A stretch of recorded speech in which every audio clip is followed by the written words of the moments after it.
Well, Utah is playing as well as anybody in our conference. They're 10-3, and anytime you can go on the road and win, especially in the Oregons against the Oregon schools. At Oregon has been a very, very tough game, and for them to win that one and Oregon State, I think says a lot about their team. They have balanced scoring, 5 players in double figures. We're familiar with a number of their players, especially Collette. I think he's one of the best low-post scorers that we'll face all year. And, Larry Kostoviak does a great job with his program, coaching his team. We know that's a really great home court that they have in Salt Lake City. So we're going to have to be ready to go.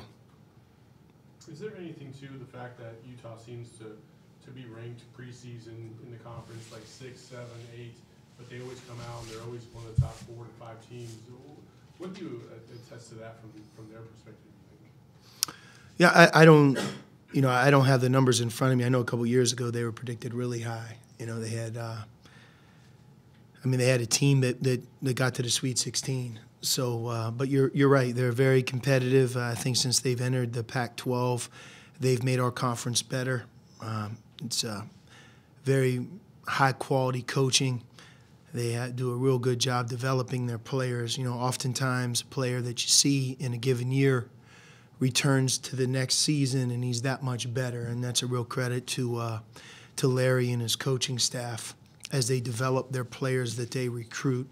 And they've done a really nice job recruiting, blending in a number of different guys, whether it be a transfer. I think Bibbins is a big addition to their team this year. And we've faced him when he was a point guard at Long Beach State. But he gives them kind of that engine that runs the team. He makes the game easier for his teammates, gives them quickness defensively, takes a lot of charges.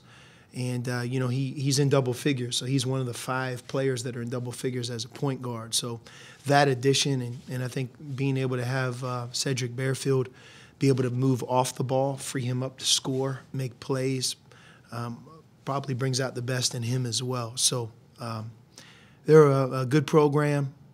I think that's what you're getting at, not just a good team, good coach. And no question, they're playing, I think, early on. And, it's not that early when you consider that the non-conference season has ended. They've established themselves as a team that could be in this year's tournament. And I know this is a big weekend for them. Does their offense look different with what Bivens does? I know they had, Brandon Taylor, they had some smaller guards before, but are they, 5'8", 5'9"? Does that, and pretty quick, like you said?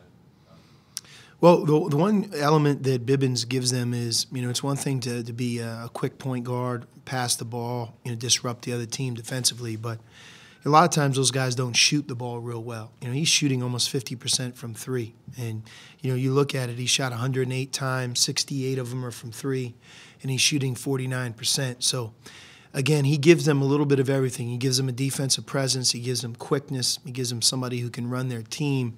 But he's a double-figure scorer and somebody who's really shot the ball well from 3. Does it help at all in this trip that students are out? I don't know if, as a coach, you even think about that. Colorado's got those students that are right next to the bench. I don't know. Utah maybe not as much of a factor. Does it matter? No. Really thought about the way Dylan has played. He's kind of stepped up big into really this year. Yeah, Texas A&M in Phoenix and the other night, his three-point field goals were really big in our victory against Arizona State. And, I've talked about the guys that don't start the game, how important it is for our coaching staff to continue to develop them so that if you judge them as players in the months of November and December, and maybe you have the opportunity to judge them in conference play or February and March, that we can point to their comfort, how they've settled in, how they've, I think, found their role, and now they're doing their role really well. And I think Dylan's on his way to doing that. We have a number of other players, Brandon Randolph, and Brandon has done the same thing in a number of different games where he's been a double-figure scorer. I believe he's learning our defense more and more. Every time he plays a game, I think he gets more comfortable, and same for Ira.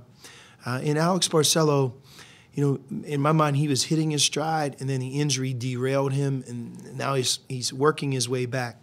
He's completely healthy, but Now he has to regain that confidence, and I think the way that he played, maybe in the Texas A&M game, he like Dylan was a big factor in that game that helped us. But Alex had a really good practice yesterday, and we want to develop those guys because I thought last 6 to 8 minutes of the ASU game we wore down a little bit, and that's to be expected when you're playing hard at both ends in a pressure game like that. You need to be able to sub, and when you sub, you want to not just give your starters a rest, but you want to get productivity from the bench like Dylan gave us. So a big part of our season's continuation here is that we want to add to our depth, that we want to continue to solidify those younger players and those guys so that we can count on them. Injuries happen, foul trouble happens, sickness happens, and no team can do it with like a group of 3, 4, 5. I mean, you need 8 or 9 or 10 guys every day. And we know that. We've talked a lot to our team about that. And, Dylan Smith is a big part of that development.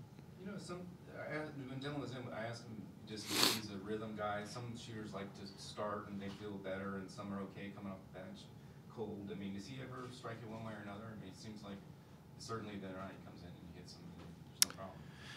Yeah, I mean, everybody is different. I think you have to learn how to come off the bench, no doubt. I mean, sometimes you have to get in the flow before you take a shot. But we have guys that are confident, and you want them to be confident coming in the game. You certainly don't want them to be tentative. We've had games where our bench has been tentative, and you know what? It hasn't helped our team. It's made the game more difficult.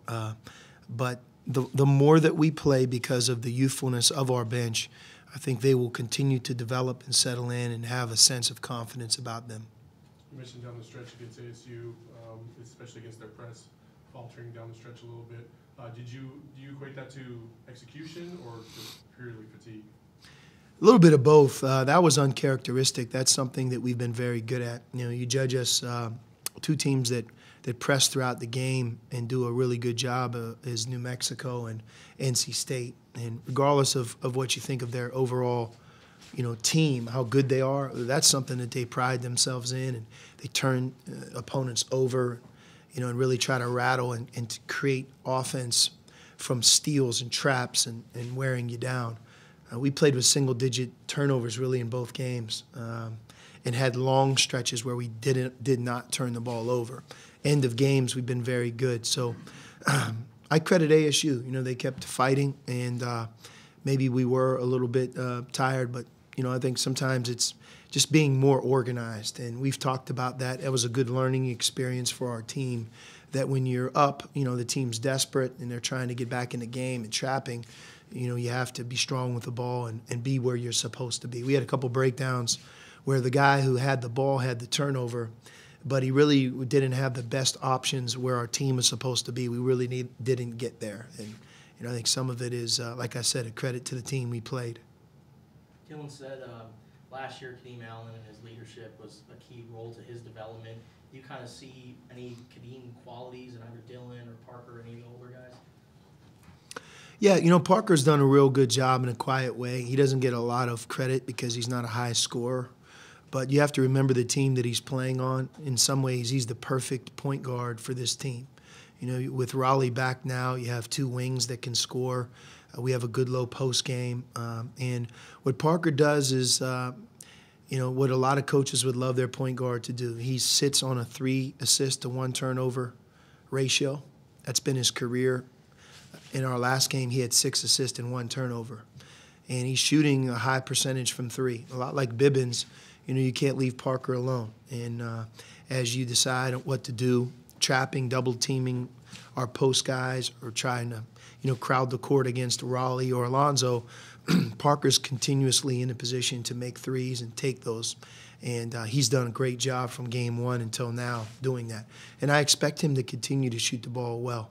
So when you look at his three-point shooting, assist to turnover, and defensively, I think this is the best that he's played. Even against ASU, Trey Holder had a big night.